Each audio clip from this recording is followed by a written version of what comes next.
ఇక సంధ్యా థియేటర్ తొక్కిసలాట కేసులో కీలక పరిణామం చోటు చేసుకుంది. ఈ కేసులో 11 నిందితుడిగా ఉన్న హీరో అల్లు అర్జున్ కు నాంపల్లి కోర్టు సమన్లు జారీ చేసింది.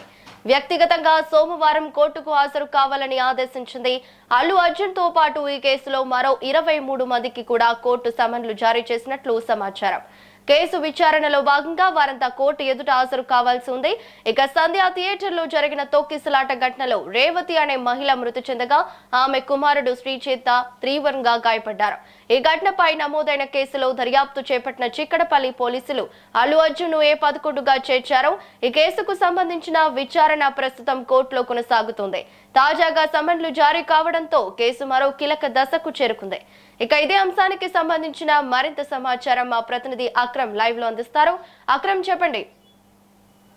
యశ్రావళి, ఏదైతే డిసెంబర్ 4, 2024లో జరిగినటువంటి సంధ్యా థియేటర్ తొక్కిసలాట ఘటనలో మరో కీలక పరిణామం చోటు చేసుకుంది. ఏదైతే ఆ రోజు పుష్ప సినిమాకు సంబంధించినటువంటి బెనిఫిట్ షోలో ఎలాంటి అనుమతి లేకుండా అల్లు అర్జున్ సంధ్యా థియేటర్ కి రావడము, అదే విధంగా ఫ్యాన్స్ తో కలిసి సినిమా చూద్దామన్న నేపథ్యంలో ఆ రోజు వచ్చిన నేపథ్యంలో ఎక్కువ కూడా భారీ మొత్తంలో అక్కడికి ఫ్యాన్స్ అదే విధంగా జనం పూర్తిగా కూడా గుమిగూడారు. ఆ నేపథ్యంలోనే అటు పూర్తిగా తొక్కిసలాట జరిగి అక్కడ రేవతి అనే ఒక మహిళ మృతి చెందింది. సో దాంతో అక్కడ స్థానికంగా ఉన్నటువంటి చిక్కడపల్లి పోలీసులు కేసు నమోదు చేశారు. మొత్తంగా 83 మంది పైన అయితే ఛార్జ్ షీట్ దాఖలు చేసిన నేపథ్యంలో ఇందులో A1 నుండి A10 వరకు కూడా పూర్తిగా సంధ్యా థియేటర్ కి సంబంధించినటువంటి ఓనర్లను చేర్చారు. ఇందులో A11 గా హీరో అల్లు అర్జున్ ని చేర్చిన పరిస్థితి కనిపిస్తోంది. సో ఈ నేపథ్యంలోనే ఇప్పటికే అటు అల్లు అర్జున్ జైలుకి వెళ్లారు. అదే విధంగా దీనికి సంబంధించినటువంటి కేసు పూర్తిగా కూడా కోర్టులో అయితే విచారణ జరుగుతున్న పరిస్థితి కనిపిస్తోంది. అయితే ప్రధానంగా ఈ రోజు దానికి సంబంధించినటువంటి అల్లు అర్జున్ కి ఖచ్చితంగా ఇటు సోమవారం రోజు నాంపల్లి కోర్టులో హాజరు కావాలంటూ కూడా అల్లు అర్జున్ కు ఇటు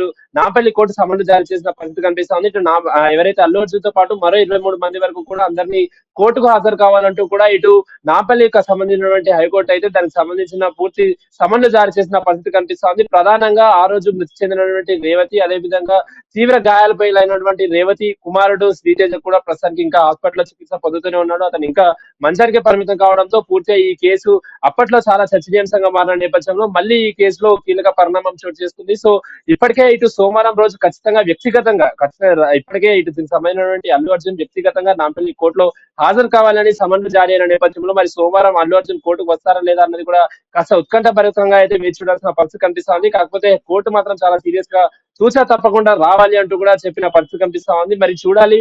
ఇటు ఇప్పటికే దీనికి సంబంధించినటువంటి A10 నుండి A1 నుండి A10 వరకు ఇప్పటికే సంధ్యా థియేటర్ సంబంధించినటువంటి ఓనర్లే కానీ మేనేజర్, అదే విధంగా ఇతరత్ర సంధ్యా థియేటర్ సంబంధించినటువంటి పూర్తిగా అందులో సభ్యులందరినీ కూడా చేర్చారు. A11 గా అల్లు అర్జున్ ని చేర్చారు. ఎందుకంటే ఆ రోజు ఎటువంటి పోలీస్ అనుమతులు ఎలాంటి పర్మిషన్లు తీసుకోకుండా ఆ రోజు బెనిఫిట్ షో చూడడానికి అయితే అల్లు అర్జున్ వచ్చారు. ఆ నేపథ్యంలో అక్కడ తొక్కిసలాట జరిగింది కాబట్టి అప్పటికే చిక్కడపల్లి పోలీసులు కూడా పూర్తిగా కేసు నమోదు చేసుకుని దర్యాప్తు చేసిన నేపథ్యంలో ఈ రోజు మళ్ళీ ఇటు అల్లు అర్జున్ కి అయితే సమన్లు జారీ అయ్యాయి. మరి సోమవారం రోజు అయితే ఖచ్చితంగా వ్యక్తిగతంగా నాంపల్లి కోర్టుకు హాజరు కావాలంటూ కూడా కోర్టు అటు అల్లు అర్జున్ కి అయితే సమన్లు జారీ చేసిన పరిస్థితి కనిపిస్తోంది.